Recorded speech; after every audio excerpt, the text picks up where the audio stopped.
I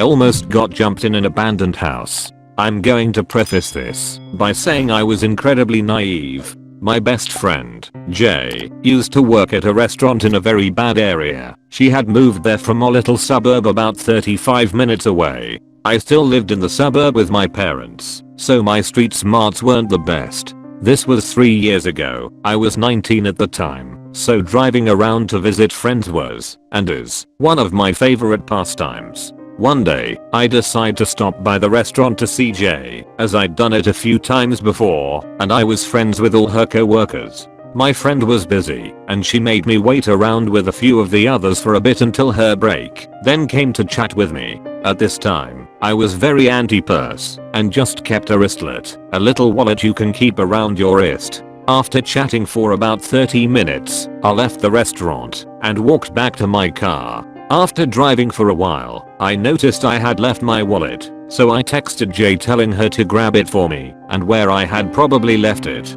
I already knew there was a possibility that it was gone, being that I had left it in a busy restaurant in Center City, and Jay confirmed it was indeed gone.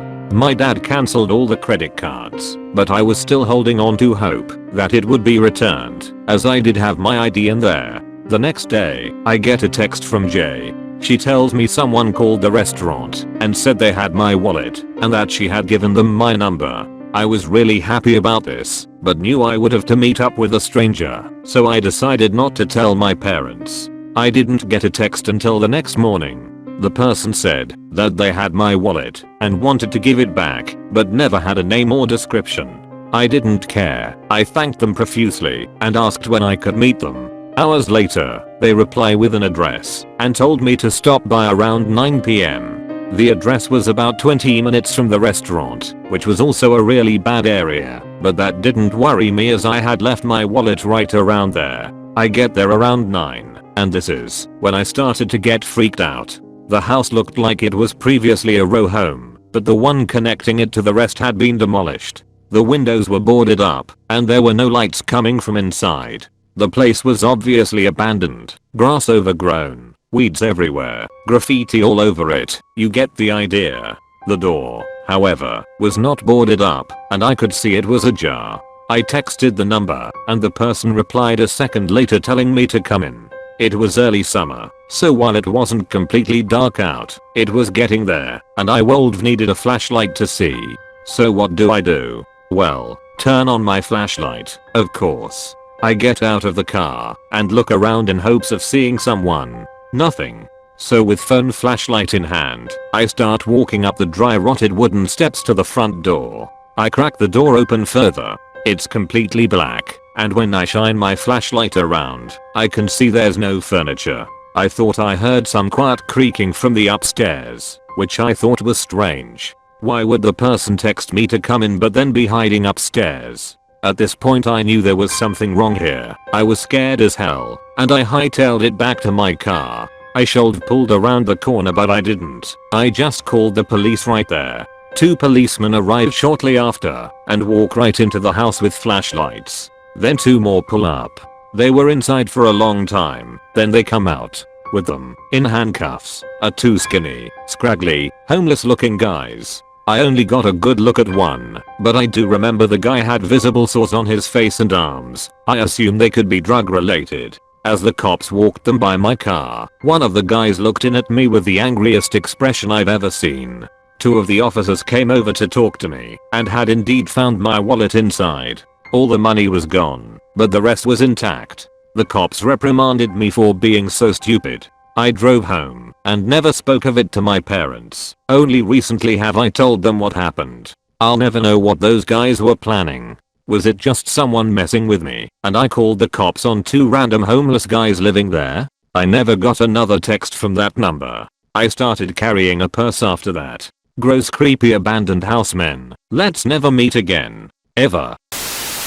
The unknown caller who was watching me from outside my house. So this happened to me almost 7 years ago now. I should give some background info before getting into things. At the time this all happened I was around 16 years old, and I had a friend I'll call Karen, who was dating a boy named John. At this point in time Karen and John have been dating for maybe 6 months, and after going out with Karen and John on many occasions, they decided that they wanted to hook me up with John's friend. We'll call him Cameron. At this point in time I had met Cameron in person once. He was nice, so I gave him my social media, and we had chatted a couple of times. It's important to note he didn't have my number or know where I live. Now it's time for the story. Fast forward to one night maybe a week or two after I met Cameron. I'm laying in bed. It's about 2 or 3 in the morning, and I get a call from an unknown number.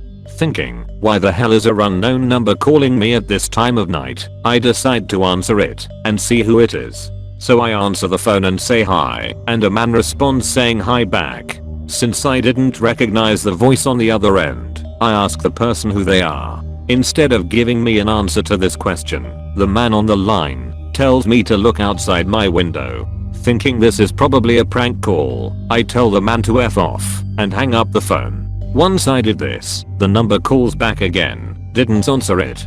The person then proceeds to call me another 4 times until I finally answer the phone, which again I ask who the heck is calling. This time the person responds and tells me that one of my friends gave him my number and that I'm the guy he's been talking to. At this point my stupid 16-year-old mind is trying to rationalize this, and the only person I can think of is Cameron. Before I can say anything to this person, he again tells me to look out my window and that he's outside, and I begin hearing noises outside my window. Now, I should mention that my room is right beside my parents' room, and being stupid, my first thought was that this fool was going to wake them up, and I'd never hear the end of it. Let me tell you, that thought soon turned into the last thing I would worry about that night. Anyway, at this point I'm also starting to get creeped out. I'm thinking to myself, okay, if this is Cameron, and Karen did give him my number, how the hell would he know where I live? So I reply to the man and say, Cameron. The man says yes and tells me to look out my window. I reply telling him to go home and hang up the phone again. Weirded out, I decide I'm going to get up and go into my basement and call Karen, so that hopefully my parents don't hear me talking from my room. This is really important, because to get into my basement I have to pass a door that is partially made of glass. So I get downstairs and call Karen. She answers clearly half asleep. I tell Karen about the unknown call, which I'm assuming is from Cameron, and how he is telling me to look out my window because he's outside, and on top of this, that I can hear someone out there. Karen, now clearly awake, tells me she has never given Cameron my number or address, and calls John quickly from her home phone to see if maybe he did. At this point John answers and tells Karen that not only had he never given my information out, he is with Cameron. They tell me if someone's outside I need to hang up and call the police immediately. So I hang the phone up, and before I can even go to dial for anyone, I get another call. Guess who? Unknown number.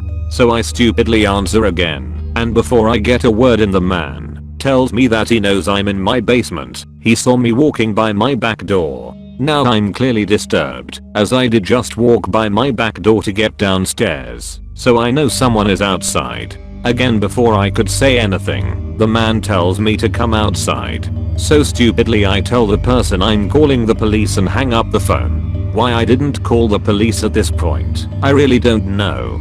Probably because I was 16, stupid, and literally in panic mode. Not more than a minute later, I get another call, unknown number. I answer again. The man then tells me to come outside, or he's coming inside to get me. Clearly panicking at this point, I have this deep gut feeling that if I go outside, I'm never coming back. However, I do have to go by the door again to get back upstairs, and that was equally terrifying me. So I hang up the phone again and muster up the courage to run upstairs, because the last place I wanted to be was in a part of my house no one else was in. I get more calls, unknown number, unknown number, unknown number. Again, my 16-year-old stupidity answers. This time the voice on the phone sounds shook and says to me that police stopped him outside my house and want to speak to me to make sure I know him. The phone then gets passed off to someone who identifies themselves by name with some title I no longer remember, and asks if I know the man outside my address. He says my house number and street.